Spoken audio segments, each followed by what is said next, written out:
Hi நண்பா, welcome back to SS unique. Actor Meenakshi Chaudhary அவர்கள் the greatest of all time படத்தில் தளபதி கூட நடித்த எக்ஸ்பீரியன்ஸை பற்றி ஷேர் பண்ணியிருக்காங்க ரீசெண்ட் இன்டர்வியூவில்.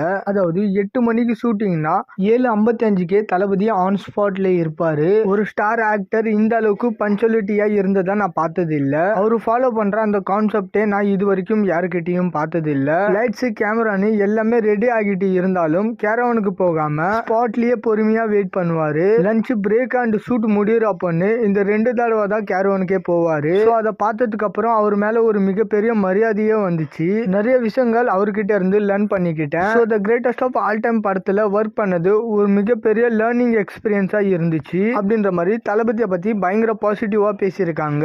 பட் இது ஒன்றும் சர்ப்ரைஸ் இல்ல. தளபதியோட ஒர்க் பண்ண ஆர்டிஸ்ட் எல்லாருமே சொல்றதுதான் தளபதியோட இந்த மிகப்பெரிய சக்சஸ்க்கு இந்த ஒரு செல்ஃப் டிசிப்ளினும் காரணம். அண்ட் மீனாட்சி சௌத்ரி அவர்கள் the greatest of all time படத்துக்கு ஆன்போர்ட் ஆகும்போது தப்பான காஸ்டிங் தளபதிக்கு பேர் ஆகிற அளவுக்கு இவங்க அவ்வளவு ஃபேம்ல இல்ல அப்படின்ற மாதிரி நினைச்சோம். But the greatest of all time படத்துல இருந்த அந்த ஹீரோனி கேரக்டருக்கு இவங்க தான் பொருத்தமா இருந்தாங்க.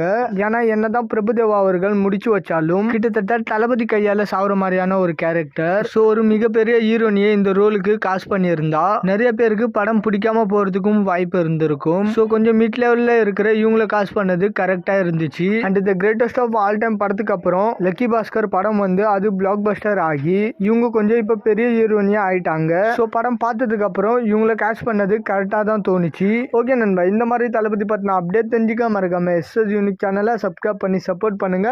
இதோட வீடியோ முடிச்சுக்கிறேன். ஓகே, பாய்.